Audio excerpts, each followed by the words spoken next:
we are going to get started. Thank you, everybody, for joining us today. So this is Home Designer Marketing. The topic for today's webinar is how to choose a pricing model and build up a paid wait list. With Katie's joined us today, McFarlan, so I'm super excited about having her here today. We always have a great conversation today. So just some housekeeping. If you have any questions during the presentation, type them into the chat box and we will answer them at the end of the presentation during the Q&A. And if you haven't been to one of our webinars before, I'm Debra Scarpa, and from Home Designer Marketing. Next to me is Ashley. She is our operations manager. We help interior designers transform their business to get found online, win their dream clients, and work smarter by streamlining their processes. Our team guides your business to success with custom branding, logos, websites, local SEO, social media, email marketing, and improving your processes. So just to give you a quick little taste of some of our brand transformations, a brand transformation can really help you get better clients, help you get paid more, bigger projects. Like this is a website before. This is Linda. She actually changed her business name when she was working with us when we did the transformation, but here is her before, here is her after. So you can see, like, if somebody found her website online and she looked like this versus like this, you know, people are going to trust. If they find this business online, they're going to trust this company more than this company. They're going to assume this company charges more than the other company, right? They're going to be willing to pay this company more than the other company. So this one looks more professional. This one looks like she's like not in business, but just doing it as a hobby. So it's so important. I really want you guys to understand making sure that your website is looking really professional online. Here is another example. It doesn't matter what style you do, but here is a before and here is an after.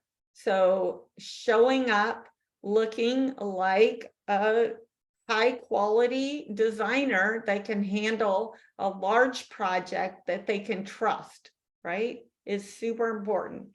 So just to give you a little taste of that, just make sure you're showing up like great online. All right, so I'm going to let Katie here introduce herself.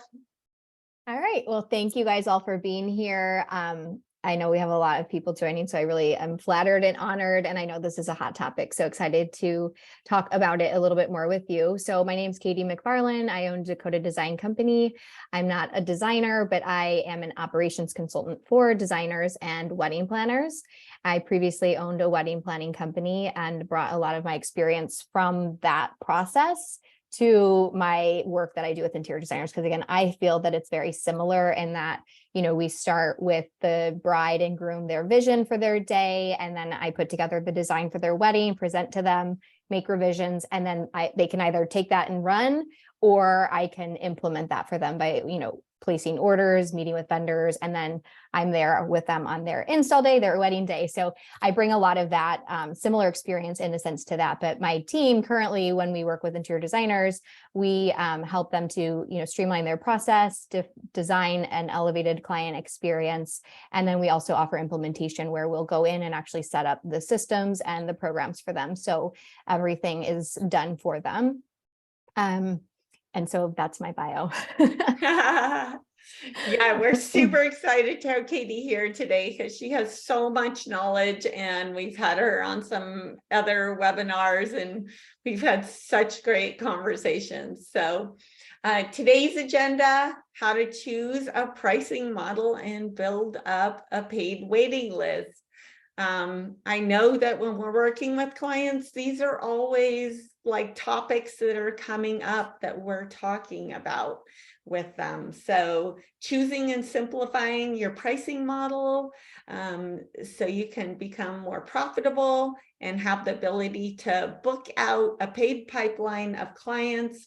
And we'll be discussing everything from handling capacity to design fee billing logistics. So first off, how to choose a pricing model. So give us some tips on like how to choose a pricing model. Yeah. So again, working exclusively with, interior designers, we're familiar with a gajillion different ways of pricing. And I think everything you see out there is really going to push flat fee, right? Do a flat fee, scope the project, and do all of that. And I think that is actually a really great way to bill. However, it's not if you don't know your process, if you don't know how to do a scope, and if you have no boundaries. And I think also if you're new and you're just starting and you have no idea how long a project could take, or you're taking a new build and you've never done one and you're like, I think that'll be 100 hours. And you're like, oh my gosh, that was 500 hours. I made $10 an hour. So I think, if we look at like the big models, one, there's flat fee, two, there's hourly, and then three, again, there's price per square foot, there's percentage, there's all of those. But I'd say the most popular are going to be flat fee, hourly, and then flat fee for design, and then hourly for everything beyond presentation. I think, again, looking at those three models, you really have to, if you're going to be choosing flat fee, my recommendation again is you have to know your process, because all too often we see designers who do flat fee who the sky's the limit, but it's a flat fee. We can do anything at any time for however long for this price. It's like, wait, what? Like that to me doesn't present as like a luxury or a streamlined process or anything. And then I think if you know as a designer that you are going to just kind of let your clients guide the process, and you're not going to really stick to any of your timelines that you map out or any boundaries, you're going to, take calls and maybe do meetings that you wouldn't normally do. I think flat fee could be a really tricky, billing model or pricing model for you to stick with, because again, the whole key with flat fee is you would scope out your project and you would include whatever it is you're delivering for that fee. And then anything outside of that scope or those deliverables would be an addendum to that initial contract. So then I think, sorry, my whole family had the flu and I just set my last one off just back to school today. So I feel like I just have this residual cough from just everyone being sick in my house. Well, I think that those are really good points, Katie, because like you really do. I love how you said that you really have to have a set process. And if you haven't been in business long enough, you don't have those set processes, because you really need to do a project. Like, let's say you're doing kitchens. You need to do a kitchen like multiple times in order to fine tune those processes and make it in. And so you can repeat it, right? And then so you can track it and then know like how much time it's going to take to do that type of project. Absolutely. And I think if we look over at, hourly billing, and again, we have 40 minutes to do this content. So I've got it, and we have a lot to go through. So we're doing high level, but hopefully if you can kind of recognize any of these things in yourself and you're like, my current pricing model isn't working, you might be able to identify like, oh, well, that's why flat fee is not working, because I'm not scoping out my projects, or because I am letting the clients take the lead, or because I have no timelines built into the process. So hopefully you can kind of identify and maybe make some shifts in your business to how you price, if it makes sense for you. So with the hourly, billing method, I honestly think that it's great for designers that are just starting out, especially designers who haven't worked at a firm before they went out on their own, because again, you just don't have that data point to know how long things take. And I mean, every designer, I'm sure, lost their shirt on their first like 5 projects because they're like, I had no idea. And you don't even necessarily know how to fully scope out a project because you just can't foresee what might need to happen. So I do think just starting out, I always recommend doing an hourly, just do hourly billing. And if that is scary or intimidating, because you're like, I can't let my clients know that I charge, $200 an hour or whatever. you can always just cap it and say it's, $2,000 and that includes 10 hours. And here's what I'm going to do, right? So you can do it that way. So you're still protecting yourself and you kind of feel like a flat fee, but you're putting these hours on it.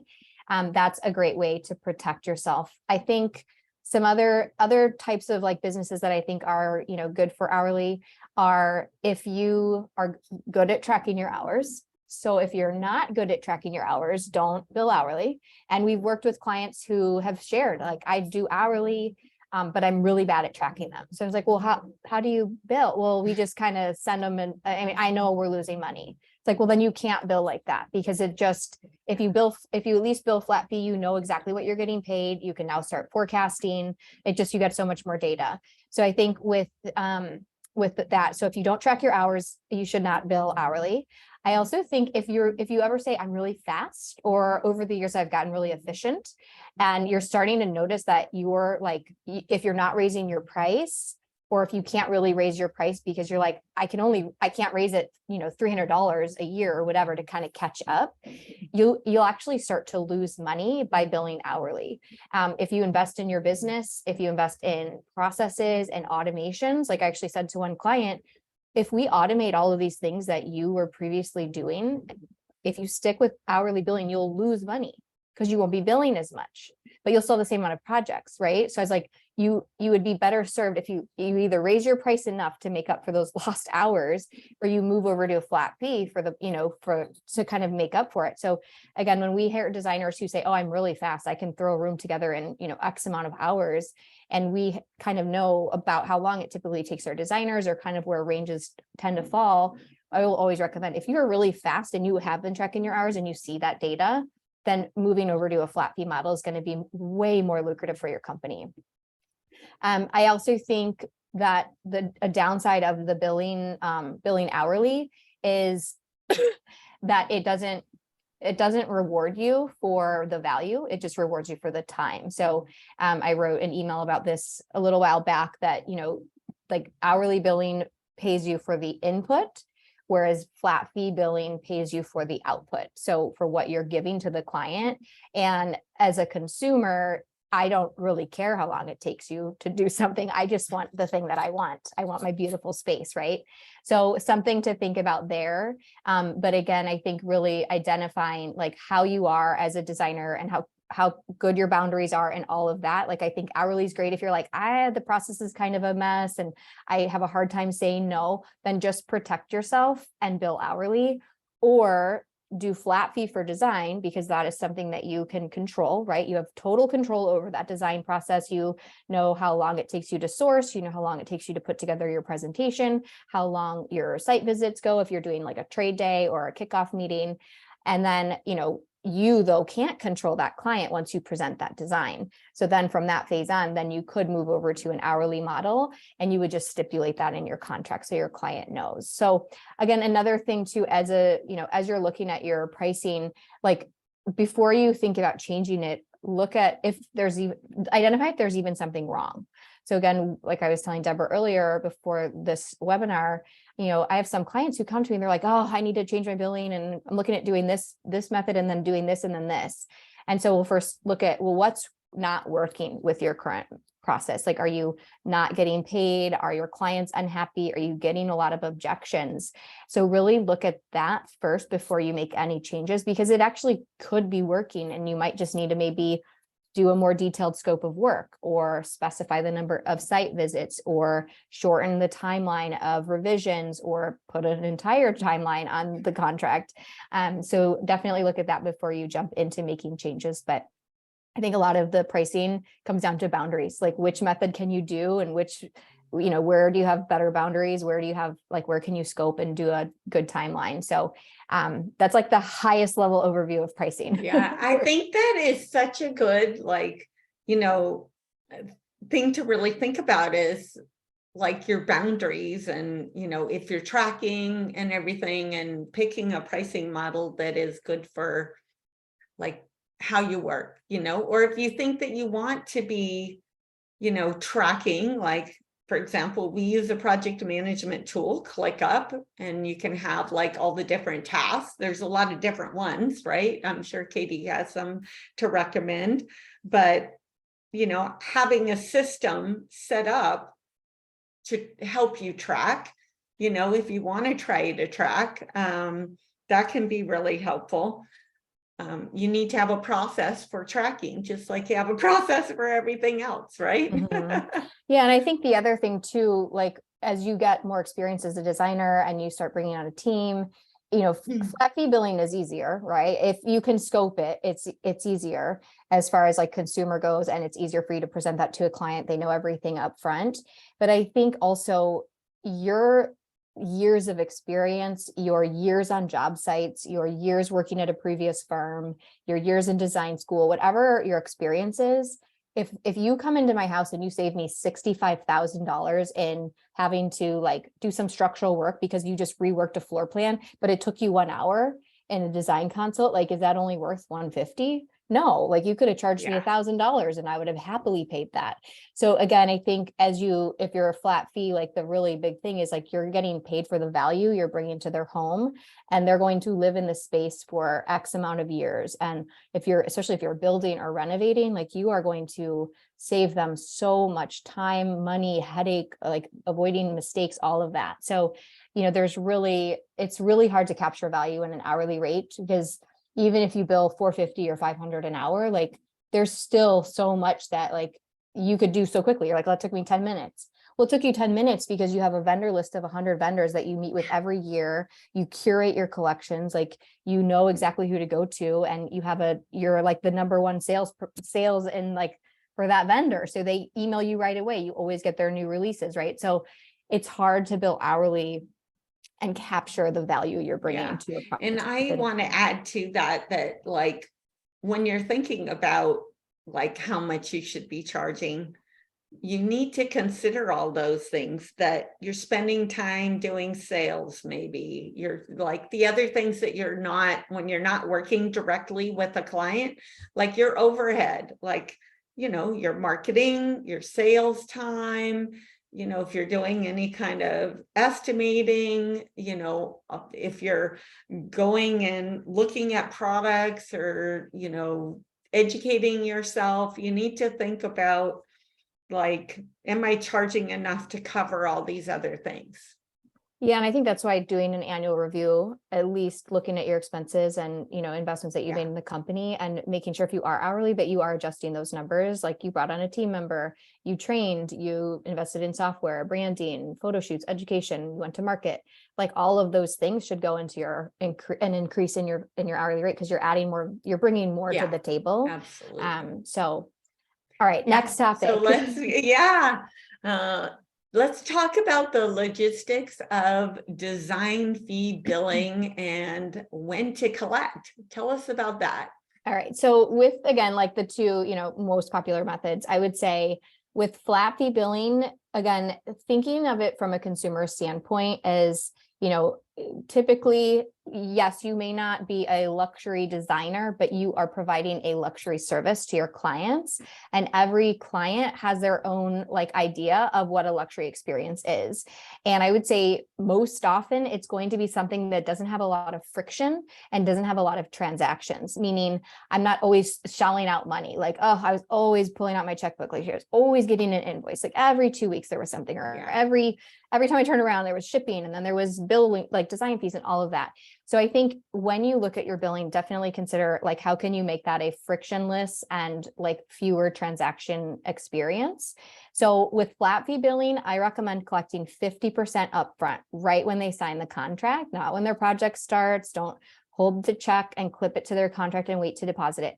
You collect 50% upfront before you, like when you sign, and then you collect the remainder of the balance before you present their design. Not 40%, then 10, not 30, then 20. Like you don't hold anything out to the end. So again, you have provided them like this design, and you know, you're still going to be working with them through ordering and installation and all of that. But I think that the big deliverable is this design plan, and there is no guarantee that they're going to actually purchase furniture from you, even if you have a retainer or if you have a minimum expenditure in your contract. like, we're all good people. I've not yet worked with a designer who's like, I don't care. They're going bankrupt. They still owe me the 100,000 in furnishings. Like, that's just never going to happen. So I look at it like, let's just get you paid for your design so that you're not like relying on them purchasing from you. Yes, obviously that's a huge chunk of change, but like, let's get you paid. So that way, then the design and their revisions and the rest of it is like, to keep this project moving forward, you're ordering, and then we're going to stay on. And if they don't, then you're already paid for the design. With furnishings, obviously 100% upfront. We have some designers who don't do that, and they do by the time we're done working with them. But there's no sense in you like billing part now, excuse me, and then part when it ships. Or we've had some clients who have charged maybe 50% to like place the order, and then 50% when the order ships. And again, this is a firm that makes millions of dollars. And I'm like, okay, let's just talk about the time with those logistics. I mean, could you imagine multiple millions of dollars in product sales, sending an invoice every time a product ships? And if it's a whole house and you're ordering 750 things like that for the client, they're like, oh my gosh, like my full-time job is paying these invoices. So again, always think of like, how can I make this less transactional for my client? So like they pay once, like cry once and enjoy it forever, right? So again, I recommend 100% upfront for their products once they, approve the design. And if you can, include all the shipping, freight, receiving, and all of that right up front, because again, you have data, your vendors, majority of them, aside from upholstery, like they're going to give you rates for shipping, right, based on your zone. And so again, then you'll start to have this history where you can look and see with your upholstery vendors, like, okay, typically a chair is $75 and a sofa is $225. And so you can start to just add that on for the freight fee. And then again, if you want to add in your receiving as well, like receiving then up to a certain number of days of storage, I think that's again, a way, like, yes, it's a big number up front, but that way, like the client's not really paying for anything else unless they change anything or any of that. And then that's my recommendation. And then with hourly billing, one of the things we see a lot is that clients will only collect like a $500 fee or something to like start the project. And I just don't think that's enough. I don't think that's a serious enough commitment, especially if you're kind of like saying, hey, this is like a 5-room project. So, we're going to essentially change what we can do, what we can say yes to, because we have these 5 rooms or whatever. So I would recommend with hourly projects, collecting a larger retainer upfront or a larger design fee upfront. And then I would apply that to that final invoice. So you're covered, because again, what we've seen happen with some clients is that last bill, the client's like, I'll just wait until everything's here. You're like, no, well, like, it's just the one thing that's coming from the receiver. Like, we'll, bring it when it comes or whatever. And they're like, well, that's okay. I'll just wait. Or I'm not really happy with this, and I'll wait until you maybe get me a new thing. And so sometimes people get a little like crazy after a long time working together.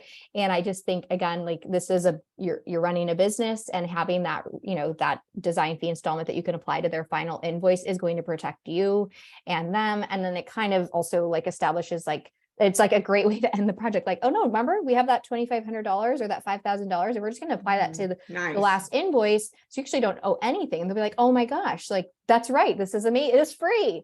Right? Because they already paid you that. Yeah, that feels so much better. Yeah. That definitely feels better. Absolutely. And then I think if you're doing flat fee for design and then moving to hourly, I think establishing when, again, 50-50, and then reminding your client, now from here on out, we are moving to an hourly rate, and we'll send you monthly billing or biweekly billing or whatever is sustainable for you.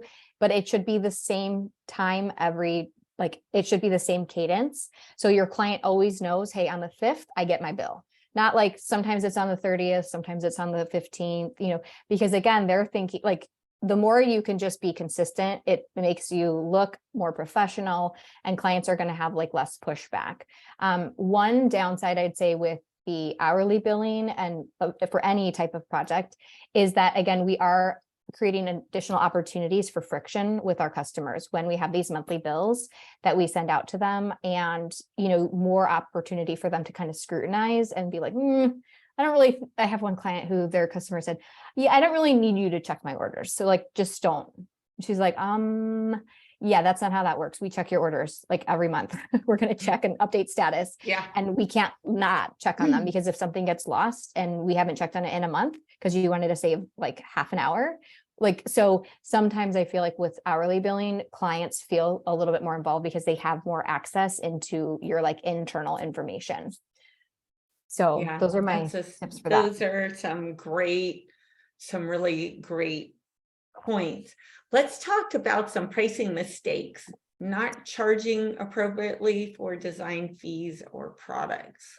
So I would say, and you know, I'm sure, Debra, you see this a lot with your clients as well, is we see a lot of designers who aren't charging enough or they're not charging appropriately for either their design fees or their products.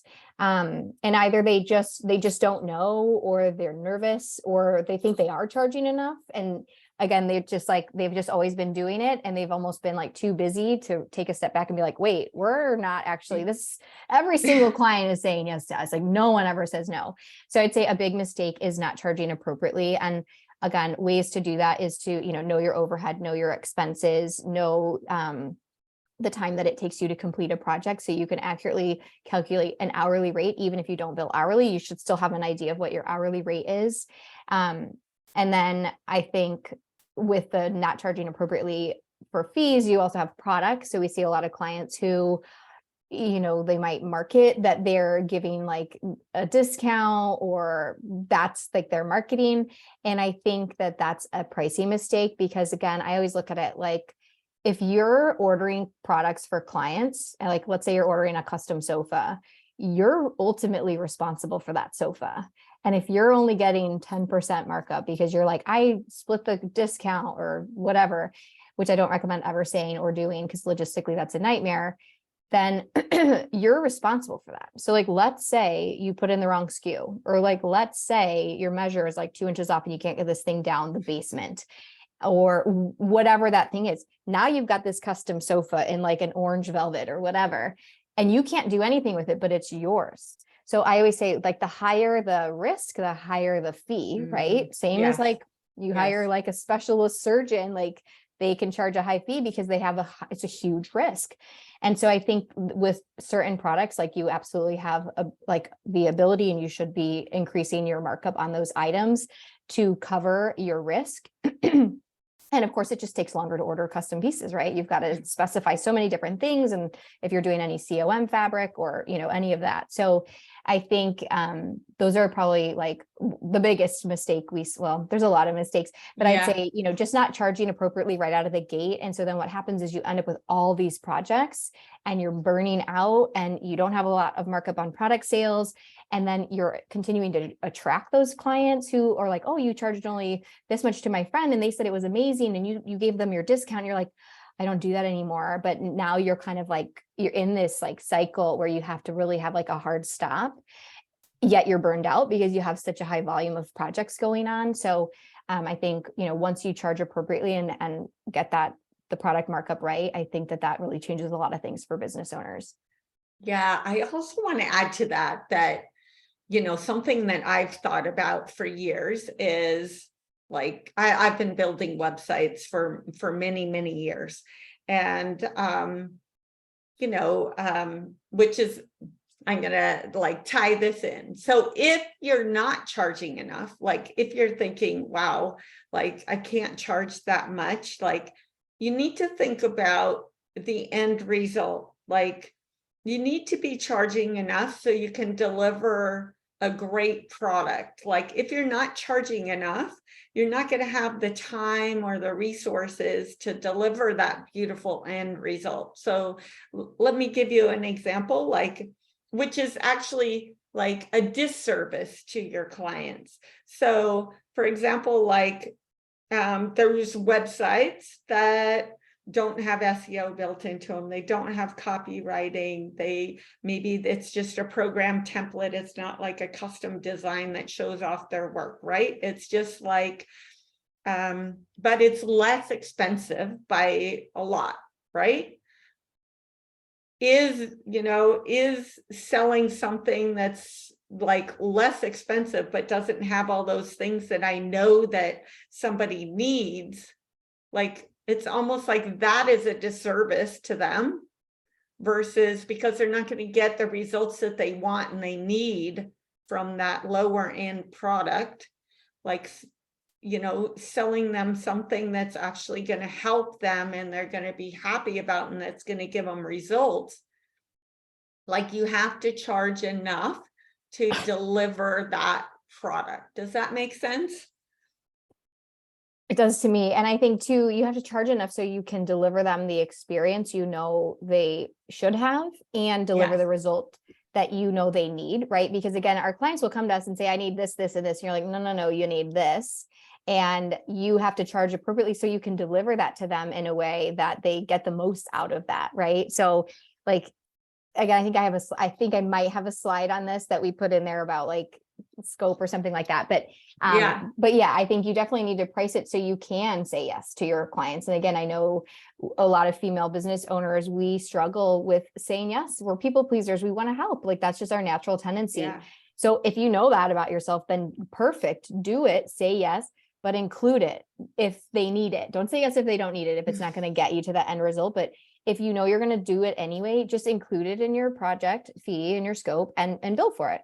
And then everybody's happy. You don't feel resentful. You're getting paid. Your client's like, she says she's like so amazing. Like everything I need, you do, you know, in a sense.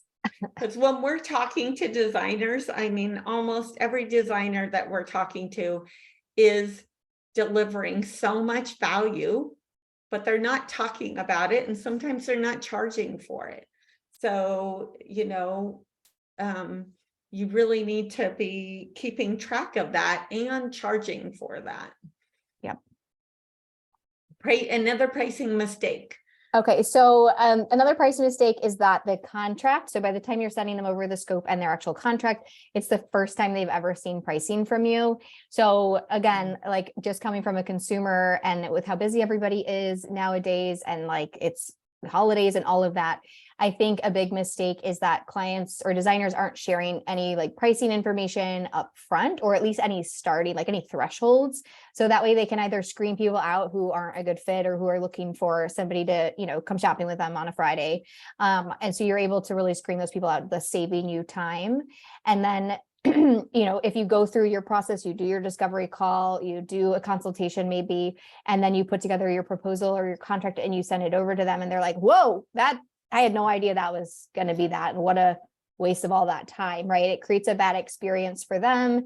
It's a big waste of time for you. So I think introducing pricing early, at least starting points, is really, really helpful for screening people out and making it just like an easier, even if they're like, oh, your starting price is 5,000, like, but okay, I really like you. And then I talk to you on the discovery call and I'm like, oh, I really like you. We might meet you. So it's kind of like it leads them right to it where they get the proposal and they're like, yeah, it's a lot, but we really like her and we liked everything she did. And, you know, we met with a couple other designers and they weren't doing the same thing.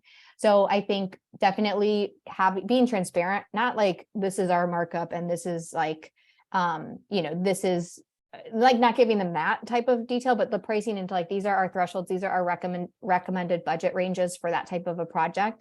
And then having that conversation, because again, we have a lot of designers who are like, I don't know. I'm like, well, you have to know. You know more than the client does. And if you can't tell them that, they're going to go through your whole process with you feeling like on edge, like, oh my gosh, like, I don't know, she didn't tell me what the budget would be. And so you're like on pins and needles waiting for your design presentation or waiting for your, you know, scope and contract to come over. And you're hoping that it will go forward. And again, I think from a consumer's perspective, I might not even want to proceed past that initial email if they don't give me pricing, because I'm not necessarily, as a customer or consumer of like luxury services, I don't necessarily like, I'm not basing it on price, but I need to make sure I can afford it. Like, is this $5,000 or is this $30,000? So I think definitely, you know, presenting and finding out what your minimums are and whether that's your design fee minimum, whether that's the number of rooms that you have as a minimum or your project budget minimum, establishing at least one of those data points and sharing that with a potential client and kind of, you know, having some data points for them. Like it is your job as a business owner and as an expert to have that information for your clients. Like so when they're like, oh my gosh, $50,000 for a room, you could say, well, all the rooms that are in my portfolio, and I know you said you found me on Instagram, those all start at 50,000. And so what you're seeing there is that custom detail, the layers, the curated, items, or, it's the custom draperies, it's the pillows, it's all of the elements that go into it. And we do full service rooms where we do every single thing. So it just gives you additional information and like more ground to stand on when you are having that pricing conversation with them, if you've already like kind of set that up. Yeah, I definitely agree. Like having, like when you're first talking with somebody early on in the sales process, before you even give your contract, like we recommend that, like you could give them even like low, medium, high kind of share like ranges, so you could start having a conversation about it, because you want to make sure that somebody's, maybe all they have to invest is in the low, and what they want is in the very high, right? It's not going to match up. So instead of spending a whole bunch of time putting together a proposal, like you should find that out early on, so you're not spending a whole bunch of time with them. Some other tips that we recommend is to actually never email a proposal. So always present the proposal either over Zoom or in person, so you could handle those sales objections, those questions, maybe, because maybe if you went over it with them, maybe you could switch things around, or, maybe you didn't understand something that they wanted, and you could, switch something around and make it still then move forward. And another tip that's just a sales tip is, it doesn't have to do as much with pricing, but it's a really good sales tip. Never leave a meeting without another meeting scheduled. Right? So you're trying, instead of chasing them, and trying to follow up with them to get them back on the calendar. If they're really interested, get them to book a time on your calendar. I know that everybody's way too busy to be like chasing after people. So, those are some tips that we always share with people. How about this one? Oh, did you have something to add to that? No, Okay. we're good. We're good. Not charging at the right times. This is really good too. Yeah. So I kind of already talked about this, right? When I talked about like charging appropriately and, collecting. Again, I think that, again, we work with a lot of designers, and so we see a lot of things, and they're like, well, I don't know, that's just how I've always done it. Well, I think, again, being like not doing any work until you get paid is a great way to start a project, right? Because you set it on a professional foot from day one.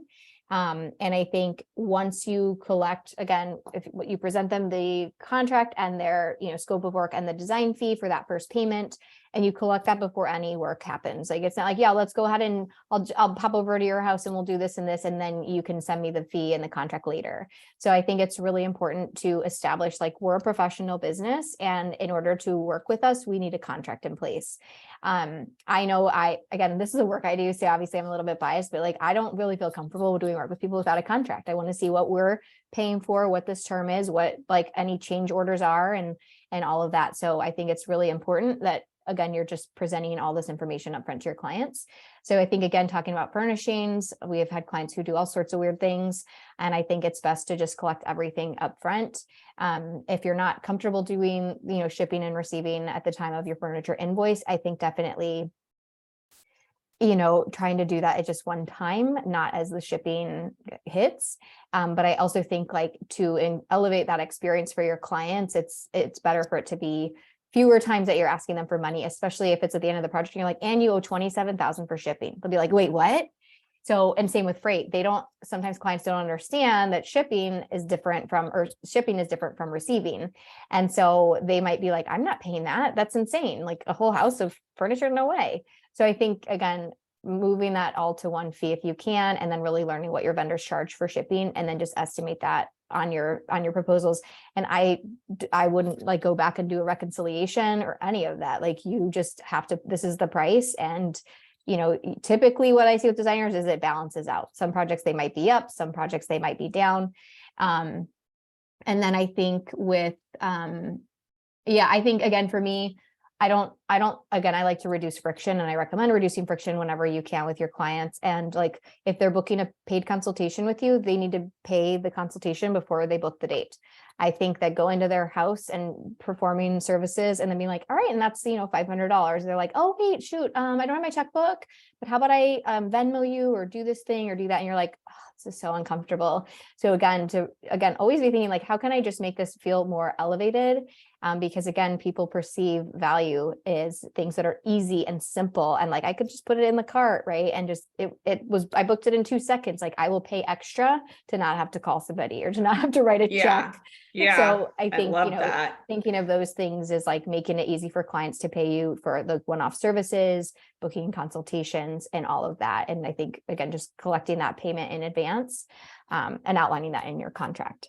Yeah. And I want to add to that if somebody is giving you a lot of pushback because they're not going to work within your process during the sales process, like when you're, selling to them, if they're really giving you a hard time and not willing to like follow your process, they're probably going to be a problem when you're working with them. They're going to be pushing back on your processes. So it is a really big warning sign of like, are they actually a good client? Mm-hmm. I don't know. When I always say, I would much rather work with a client who objects to my pricing than who objects to my process. Because you can complain all you want about my pricing. The price is the price. We know how much things cost for us to do. We know what we're like, the amount of work. But the process, if you're going to go crazy on my process, like, I can't be profitable if you're like outside of boundaries and you're going kind of nutso when we're working together. So I think like, and they're going to have these like expectations that you just cannot meet. They're going to have, again, like we've all had that client who's like, I need you to come here right now, or I need you to do this. It's an emergency, or why aren't you answering my phone? I sent you 7 text messages. It's like, we don't use text messages. Like, that's not how we work. So I think like kind of a red flag. Yeah, definitely is like, if they can't follow your process, that's not going to you're not ever gonna be able to change them. But if they just have pricing objections, you can totally solve for that. Yeah, that's a super good point. Overcomplicating the billing process. I'm excited to hear about this because I actually, quite a few years ago, I was like, my billing is way too complicated. And I redid the whole thing and automated a ton of it. And like, I've just been so happy about it. So yes. I think this is like key. Well, absolutely. And as a business owner, if things are hard for you to do, you're not going to want to do them. And we can't make anything hard around billing, right? We've got to make it as easy as possible to collect. So I think identifying a couple ways that you will receive money. So again, I don't think it's professional to have like Venmo or Zelle to collect payment from clients. And I know some clients are like, but that's easy and all of that, but also like look into the legal aspect of that because they don't protect your money. There's certain things I'm not like well-versed in it, but if you're collecting money that way from clients, definitely look into the legality of it. Because I think that there's a big exposure risk there. So I always recommend like give them the option. If you don't want to collect credit cards, then don't offer that. But maybe get wire transfer information and have that readily available if they prefer to wire you money. I do think it's easy to pay on a credit card. And there's some designers on here that I know, they're like, I love when like they pay on their credit card because they get the points and like, it's all good. Right. And so some people don't care about like paying the extra 3%. And I think as a business owner, you just need to identify, do you want to push that feedback to clients or do you want to cover that as a business expense that you can write off?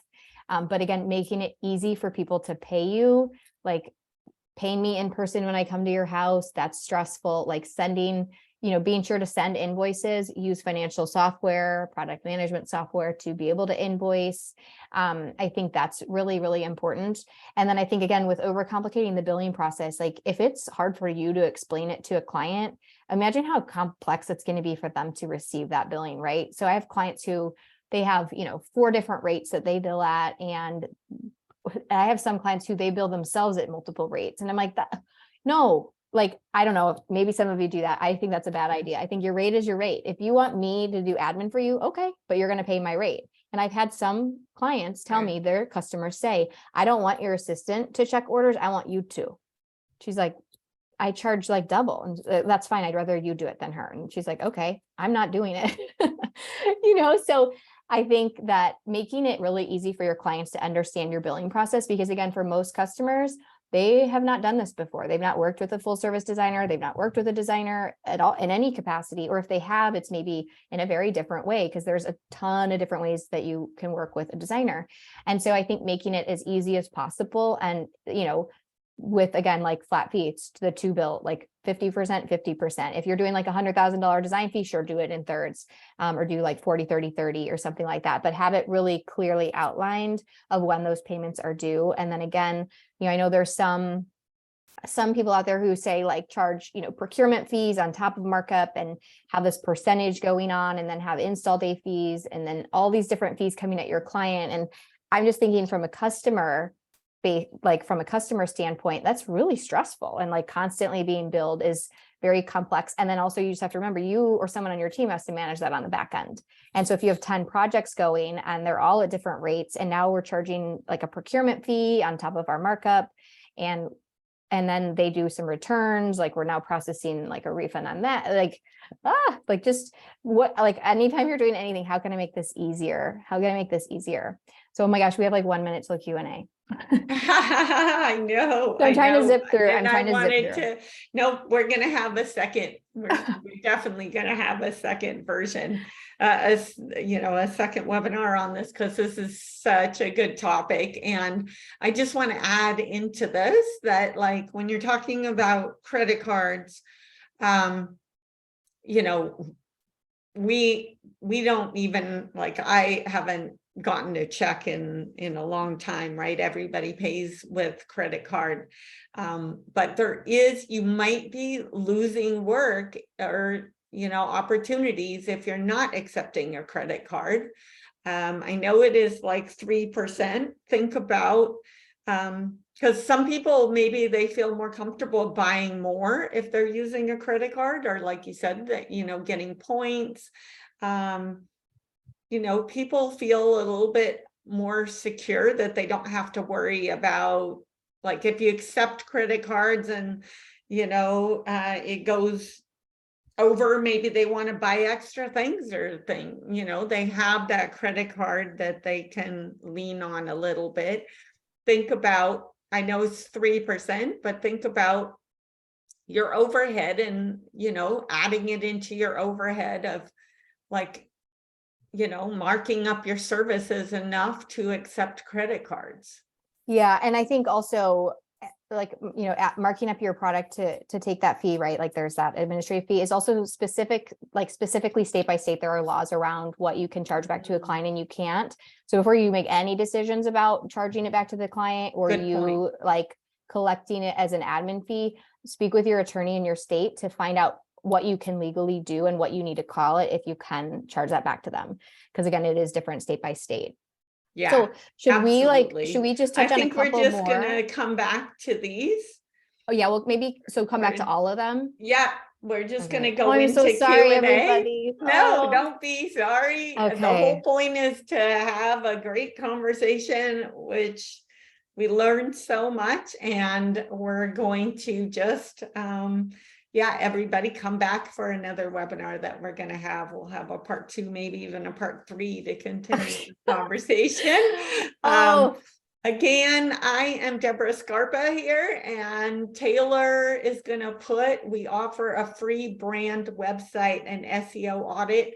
If you haven't taken advantage of that, I spend about a half an hour auditing your business online, and then and then you book an appointment with me and I give you clarity and go over everything in an online meeting. Super high value. Definitely sign up for that if you haven't already taken advantage. You can follow us online or look at our website. And then Katie here has been super generous to offer like a complimentary client experience blueprint. to define your process. So you can, Taylor's gonna put that also in chat, and then you can follow her online here. But we will get to some Q&A, and I've really enjoyed having Katie here and all her knowledge, and this has been such a good conversation. So Thank you. Put your questions in chat, and Katie, I'll let you look at those questions in chat since Perfect. I don't have my chat. Oh, yeah. Yep. So, okay. So Sharon asked, is your recommendation to talk about my fee at the consultation? Yeah. So I think when someone initially inquires, you should be sharing your starting prices at a minimum. So you're not even like leaving your office and doing a consult until you have kind of established that like, hey, we do two rooms are our minimum, or we have a $10,000 design fee minimum, or our typical kitchen renovation they typically around $100,000 for the for the actual renovation itself. So that way you're kind of helping to screen them out and avoid any uncomfortable situation where you get to their house, they paid maybe a couple $100 for a consult, and they're like, oh my gosh, she charges $20,000 for kitchen design. And now they're like, it's so uncomfortable. And they're like, they're just finding that out. So I think it's a service to your client or your prospect to let them know all the information they need up front. And a lot of designers aren't doing that. And so you're going to establish yourself as like an expert and a professional by having information that you share right out of the gate, because your process, your pricing, and they're going to appreciate that. So let me add to that, Katie, that sometimes when we're building websites, sometimes we'll have, when they fill out the form, we'll have a little drop down that gives them like, kind of the project investment. And there's like a minimum, right? And so if somebody's on your website and they look at that minimum, they're not even going to call you. If you're just starting out and you want to take, trying to get every type of project, then that's probably not a good strategy. But if you really are more established and you don't want to talk to people who, aren't serious, then that is a great strategy. Yep, totally agree. And I think your marketing has to be in line. Like if you're saying my minimum is 100,000, then make sure your marketing, you're showing like high quality, like good full service projects, right? Like, and professional photography. Okay. So Heather said she builds it into her retail price. I'm guessing it would be, Heather, I don't know if you want to jump in and say what that was, or comment, I guess, and say what it was. That might be the credit card, maybe. Credit card fees, shipping and receiving. Okay. Oh, shipping and receiving. Okay. Yeah. So you build that into your retail price. Okay. So I would just want to make sure though that you're not paying sales tax on that though, because then you're collecting sales tax on that if it's lumped into your price, unless it just looks like that on your invoice. So we don't need to talk about the nitty gritty. Okay. So Suzanne says, how would you charge for the initial design consultation? Do you have the client pay first and then schedule it? Yeah. So I would recommend using a software like, a scheduling software, Acuity or Calendly or something like that, to essentially, they can book the date, or they can, you send them the link. So you do your discovery call, you determine that, hey, I'd love to do a consultation with you. Then you'd say, I'll send over information for you to book, schedule a date for your consultation. You can book, pay, and then it'll send over the confirmation and some what to expect materials or what to expect information. So then you would just send them the link to your scheduling software, and you'd link it to your, your Stripe or whatever. It's really easy to set up. And then you'd put your dates in there that you're available. So you could send this link out to 10 people, and 10 people could book consults. And then yes, they would pay, and then they would select their date, and then they'd get the confirmation email. It would add to their appointment or to their calendar, and then they'd get reminders based on whatever you plug into the software. And so I think, again, it just makes it really easy for them. And we want to make it easy for them from day one, because if a client is like, oh my gosh, that was like pulling teeth to get an appointment, like to get her to come to my house and pay her, I don't want to do a 12-month remodel with her. Like, it's going to be too hard, right? Like, so just every opportunity you have, how can you make it easy for your clients to be like, yeah, put it in the cart. We agree with that. Like, we use a software called High Level. I don't know if you've ever heard of that, Katie. So we use that, and, to set up the calendar. We try to make it easy for both you and the client. Like, yes, because like, we can set it up so it automatically adds a Zoom link into your calendar, and that Zoom link is sent out in a text message and an email to the client. And you know, we can even have it so the contacts information is sent over to your billing software and to your project management software, sets up a task. And, you know, there's so much like automation that can help you save time, but then also can help. And you can accept the payment when they're booking the time with the calendar and everything there. So there's so much that can be done to make it easier for you and easier. Like, I love that Katie's such a big fan of making it easier for your prospect or your client. Yes. Yeah. Yep. So then buzzing through, should we still buzz through a couple more? Yeah, let me just answer one thing. There's a great book on like during the sales process, if you make it difficult to buy, like people just freeze up. Oh yeah. I mean, even I'm trying to hire somebody for something, and there's somebody I want to work with, and their questionnaire, their contact form has like really deep, crazy questions. And I'm like, I'm not ready for that. I just need to get a little more information first. Like, so I sent her an email and I haven't heard back. And I'm just like, not like to tell her about her contact form. Yeah. It's like, I'm not ready to fill all that out yet, because I don't want to take that time. Like, she's asking me about like goals and things like that. I'm like, I just want info on photography. Like I don't know what's happening here. So yeah, totally agree. Yeah.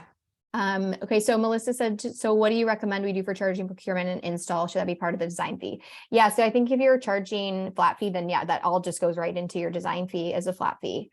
If you're charging hourly, again, like you could have your markup cover that cost, or you could just charge hourly for all of that, just like you would for your hourly for design and anything else that you're doing.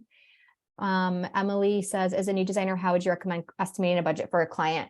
So for a room budget, like if you're doing full room design, I would put together like a guide for them, kind of look at some places like where you are shopping, where you're comfortable sourcing, where you know the products.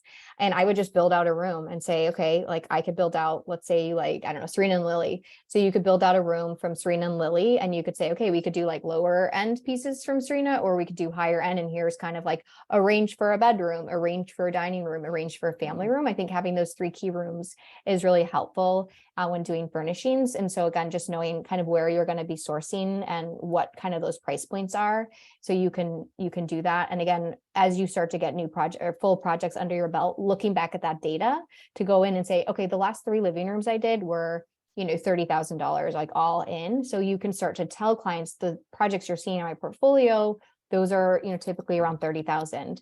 And you can kind of explain, you know, why, like we did floor to ceiling window treatments. We did everything. Like we placed the accessory on the side table. We put the flowers on the coffee table. Like we do everything, right? So you can use that also, again, as like a marketing point of like, this is, or a sales point is like, this is what we do when you work with us. Let's see.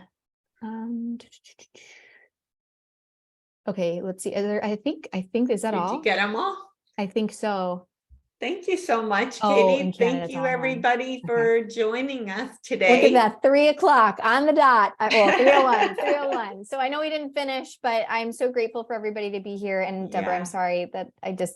Oh, no, don't be sorry. Great conversation. And it just gives us the opportunity to get back together and do another one. Finish. Yeah, we might do a couple other ones. We have some good topics. I definitely want to schedule, you know, a couple of them, because this is such a big conversation and it's super important. So like, it's good to do a deep dive, and definitely several times, like going over everything in detail can really help benefit everybody. So I think it's a great idea. All right. Well, thank you so much, everyone, for coming. I know everyone's so busy right now. And hopefully you all have time off over the holidays and you're closing your studios for a couple of weeks so you can have some downtime. Enjoy. Yeah. Thank you, everybody. We'll reach back out next year. Thank you. Yeah. Bye. Bye.